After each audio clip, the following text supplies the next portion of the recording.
मुंशी प्रेमचंद जी की कहानी कुत्ते की कहानी भाग 6। अंधेरी रात थी। पंडित जी के घर के सभी लोग कहीं रिश्तेदारी में गए थे। घर पर मैं और पंडित जी ही थे। पंडित जी तो खर्राटे की नींद ले रहे थे, मगर मुझे नींद कहाँ। बार बार घर का चक्कर लगाता रहता। चोरों ने समझा आज सन्नाटा है।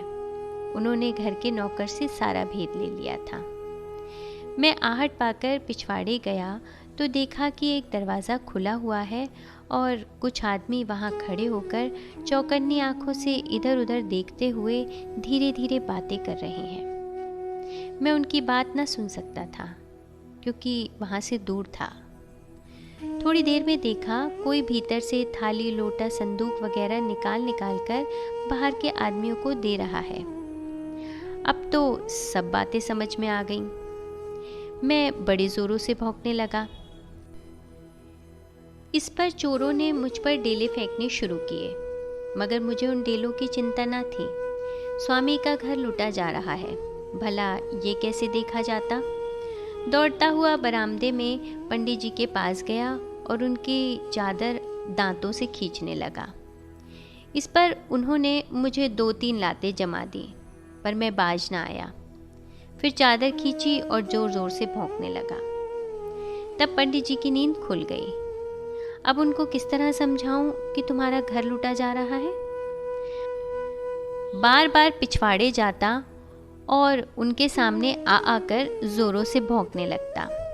इससे मेरी यही मंशा थी कि पंडित जी पिछवाड़े चलकर देखें कि उनका घर लूटा जा रहा है और उसे बचाने का प्रयत्न करें। मेरी चुस्ती से चोरों की हिम्मत न पड़ती थी कि सामान लेकर भाग निकलें। मैं रास्ता रोके हुआ था। दूसरा, सवेरा होने में थोड़ी ही कसर थी, इसलिए सब माल असबाब उसी पसवाले गड्ढे में डुबोते जा रहे थे।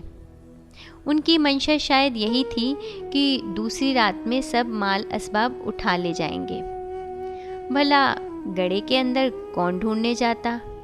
मुझे बार बार गुस्सा आता था कि पंडित जी की बुद्धि पर आज पत्थर क्यों पड़ गया है। वो मेरे इशारे क्यों नहीं समझ रहे हैं। संतोष यही था कि माल अभी बाहर नहीं गया था। आखिर मुझे एक उपाय सूझ गया। पलंग के नीचे पंडित जी की लाठी पड़ी थी। उसे मैंने मुंह में उठा लिया और पिछवाड़े की तरफ बढ़ा। अब पंडित जी मेरा इशारा समझ गए। तुरंत लाठी लेकर पिछवाड़े पहुंचे तो देखते हैं कि चोर सारा माल असबाब उठाए लिए जा रहे हैं। बुरी तरह घबरा उठे। उनके मुंह से केवल इतना निकला, चोर चोर। चोर का नाम सुनते ही पकड़ो पकड़ो, आ पहुंचे की आवाजें चारों ओर से आने लगी। दम भर में गांव के सब लोग लाठियां लेकर इकट्ठे हो गए, मगर चोरों का पता नहीं था। अब ये फिक्र हुई कि चोर क्या क्या ले गए। पंडित जी के तो होश हवासी ठिकाने ना थे। होश आने पर पंडित जी ने घर के अंदर जाकर देखा तो सब कुछ गायब था। सिर पर बिजली सी गिर पड़ी। लोगों ने उन्हें संभाला और समझाने लगे, भैया इतना छोटा जी मत करो। रुपया पैसा हाथ का मैला है, इसके जाने की क्या चिंता। लेकिन पंडित जी बार बार हाय करते जाते थे। मेरी ओर कोई ताकता भी ना था। मैं दौड़ दौड़ कर गड्ढे के पास जाता और जोरों से भौंकता। फिर आता और पंडित जी के पैरों पर मुंह रखकर पूंछ हिलाता, पर पंडित जी पैर खींच लेते। पैर खींच लेना तो कोई बात ना थी। वो गुस्से में आकर लाते भी जमा देते थे, मगर मैं अपना काम बराबर किए जाता था। कब तक कोई इशारे को न समझेगा। सभी तरह के लोग थे। कुछ लोग पंडित जी को तसल्ली दे रहे थे तो कुछ लोगों को हंसी उड़ाने की सूझ रही थी। कह रहे थे, इसी से कहा गया है कि अपनी कमाई में कुछ न कुछ दान अवश्य करना चाहिए। जो लोग सब अपने आप हजम कर लेना चाहते हैं उनका यही हाल होता है। पटवारी ने सलाह दी, पंडित जी पुलिस को इत्तला कर दीजिए, शायद कुछ पता लग जाए। चौधरी बोले, अजी पुलिस का ढकोसला बहुत बुरा है, वे भी आकर कुछ ना कुछ चूसते ही हैं। मैंने तो इतनी उम्र में सैकड़ों बार इत्तलाएं की, मगर चोरी की गई चीज़ कभी ना मिली। पंडित जी ने दिल कड़ा करके उत्तर दिया, हाँ चौधरी, तुम ठीक कहते हो, तकदीर से उठी हुई चीज़ फिर कहाँ मिलती है। उधर तो ये बातें हो रही थी, इधर मेरा काम जारी था। कुछ लोग मेरी हरकत देखकर कहने लगे, देखो पंडित जी के साथ कुत्ता भी घबरा गया है। पंडित जी समझदार होने के नाते शांत हैं, मगर ये बेसमझ कुत्ता बौखला उठा है। ये बातें सुनकर मुझे उन पर हंसी आती थी। बेसमझ ये सब हैं कि मैं घंटों से इशारे कर रहा हूँ, पर किसी की समझ में बात नहीं आती, फिर भी अपने को समझदार कहते हैं। क्या कहूँ, कहीं मैं भी आदमी होता तो दिखा देता। एकाएक मुझे एक उपाय सूझ गया। मैं भीड़ को चीरता हुआ पानी में कूद पड़ा और एकदम नीचे घुसकर तह तक पहुंच गया। संयोग से एक कटोरी मुंह में आ गई। उसे लेकर बाहर निकला तो मेरी बात सबकी समझ में आ गई। फिर क्या था, कई आदमी पानी में कूद पड़े और थोड़ी देर में सब सामान मिल गया। पंडित जी इतने खुश हुए कि मुझे बार बार उठा उठा कर छाती से लगाने लगे। सब यही कहते थे कि कुत्ते में ऐसी समझ बहुत कम देखने को आती है। ज़रूर कोई पूर्व जन्म का कोई विद्वान रहा होगा, किसी पाप का प्रायश्चित करने के लिए इस योनि में आया है। एक महाशय बोले, पुराने जमाने में जानवर आदमी की तरह बातें करते थे और आदमियों की बात समझ भी जाते थे। इस पर एक चौधरी बोले, बिल्कुल सत्य कहते हो भाई। रामायण में लिखा है, एक कुत्ते ने श्री रामचंद्र जी से अपनी कहानी कही थी। एक दिन श्री रामचंद्र जी का दरबार लगा हुआ था। छोटे बड़े, अमीर गरीब सब जी खोलकर अपना अपना हाल सुना रहे थे। इतने में एक कुत्ता भी वहां आ पहुंचा और हाथ जोड़कर सामने खड़ा हो गया। श्री रामचंद्र जी ने पूछा, तू क्या कहना चाहता है? कुत्ते ने कहा, भगवान, आज मेरे जीवन का अंतिम दिन है, इसलिए उचित समझता हूँ कि आपके सम्मुख आपकी प्रजा को अपने अनुभव की कुछ बातें समझा दूँ, जिससे वे अपने अपने जीवन में बहुत सी बुराइयों से बच जाएं। कुत्ते की ये ज्ञान भरी बातें सुनकर सब लोग चकित हो गए। दरबार में सन्नाटा छा गया। श्री रामचंद्र जी बोले, तुम्हारा ये विचार सराहने योग्य है। अगर सभी लोग इस तरह के ज्ञानोपदेश किया करें तो मनुष्य का उससे बड़ा उपकार हो सकता है। पहले तुम बताओ कि तुमने ये कैसे जाना कि तुम आज ही मर जाओगे? कुत्ते ने उत्तर दिया, महाराज, ये तो मैं नहीं बतलाना चाहता था, लेकिन जब आपने पूछा है तो मुझे बतलाना ही पड़ेगा। मेरा विश्वास है, जो जैसा करता है वैसा ही फल भोगता है। आप कृपा कर गुण नामक ब्राह्मण के लड़के को बुलाकर पूछिए कि उसने आज मुझ निरपराध को क्यों लाठी से मारा। अब हुक्म हो तो बैठ जाऊं और बैठकर बातें करूं, क्योंकि मेरी कमर टूट गई है और अब मैं खड़ा नहीं रह सकता। चोट ऐसी गहरी पड़ी है कि जान पड़ता है आज ही मेरा अंत हो जाएगा। थोड़ी ही देर में सिपाहियों ने अपराधी को लाकर खड़ा कर दिया। जब उससे पूछा गया कि तुमने कुत्ते को क्यों मारा, तो उसने हाथ जोड़कर कहा, दीन बंधु, मैं अपनी राह चले जा रहा था। बीच रास्ते में ये कुत्ता बैठा था। मैंने इसे हटने के लिए कई बार कहा, मगर ये हटा नहीं। इस पर मुझे गुस्सा आ गया और मैंने एक लाठी तान कर जमा दी।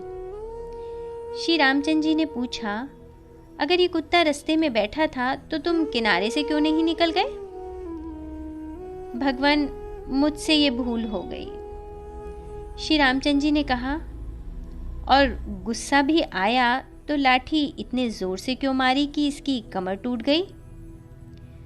महाराज, मैं अपना अपराध स्वीकार करता हूँ। प्रभु जी जो दंड उचित समझें दें। श्री रामचंद्र जी ने कुत्ते से पूछा, तू इसे क्या दंड देना चाहता है? कुत्ते ने जवाब दिया, न्याय जो दंड दिलाए वह दिया जाए। श्री रामचंद्र जी ने कहा, हम उसका फैसला तुम्हारे ऊपर छोड़ते हैं। कुत्ता बोला, तो इसे एक हाथी पर बिठाकर घर भेज दिया जाए और नगर के राज मंदिर का महंत बना दिया जाए। ये सुनकर सब लोग अचंभे में आ गए। ये दंड है या पुरस्कार? श्री रामचंद्र जी भी ये रहस्य न समझ सके। उन्होंने पूछा, ये क्या बात है? जिसने तुम्हारे साथ ऐसा व्यवहार किया उसे तुम ये पुरस्कार दे रहे हो? कुत्ता बोला, भगवान, इसे पुरस्कार न समझिए, ये भयानक दंड है। ये ब्राह्मण बालक अच्छे आचरण का होता तो देवता हो जाता, मगर महंत होने पर ये कुत्ता होगा। श्री रामचंद्र जी बोले, ऐसा क्यों? कुत्ता बोला, यही तो मुझ पर बीत चुकी है। वही कथा कहने के लिए तो मैं आप सबकी सेवा में आया हूँ। इसके पहले मेरा जन्म भी ब्राह्मण कुल में हुआ था। मेरे पिता भी एक मंदिर के महंत थे। जिस दिन कोई धनी मानी आदमी मंदिर में आने वाला होता, उस दिन तो ठाकुर जी खूब सजाए जाते, मगर जिस दिन कोई आने वाला ना होता, उस दिन मंदिर का दरवाज़ा भी ना खुलता। एक दिन ऐसे ही कोई रईस ठाकुर जी के दर्शन करने को आया। पिताजी ने तरह तरह की मिठाइयाँ बनाकर ठाकुर जी को भोग लगाया था। जब वो घर आए तो मैं रो रहा था। माताजी दूध और चावल गर्म कर रही थीं। पिताजी को देखते ही मैं मचल गया कि इन्हीं के हाथों से दूध भात खाऊंगा। पिताजी मुझे बहुत प्यार करते थे। मुझे तुरंत गोद में उठा लिया और खिलाने लगे। उस समय वह ठाकुर जी की पूजा करके आए थे, इसलिए उनके नाखूनों में घी लगा हुआ था। गर्म दूध में पिघलकर घी उसमें मिल गया। मुझे क्या मालूम था कि ज़रा सा घी मिल जाने से मुझे इतना कठोर दंड मिलेगा। मैंने वेद पढ़ा और पढ़ाया, यज्ञ कराए और बड़ी निष्ठा से अपने धर्म का पालन करता रहा। मगर जब यमराज के पास पहुंचा तो उन्होंने कहा कि एक तो ये पाखंडी महंत का लड़का है, दूसरे इसने उसका कमाया हुआ अन्न खाया है, तीसरे ठाकुर जी के चढ़ाए हुए घी को झूठा कर दिया था, इसलिए इसे कुत्ते की योनि में भेजा जाए।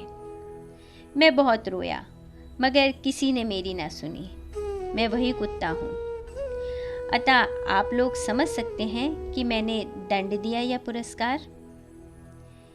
इतना कहकर कुत्ता बेहोश हो गया और ऐसा गिरा कि फिर न उठा।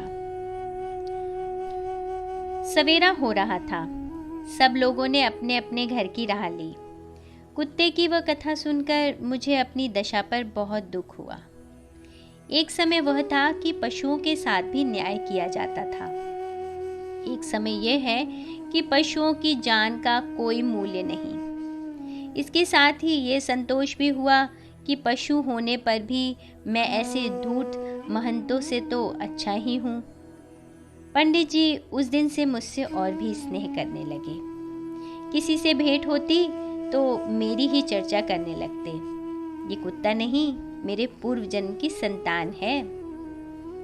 मुंशी प्रेमचंद जी की कहानी कुत्ते की कहानी भाग 6। कथावाचक निधि सहगल।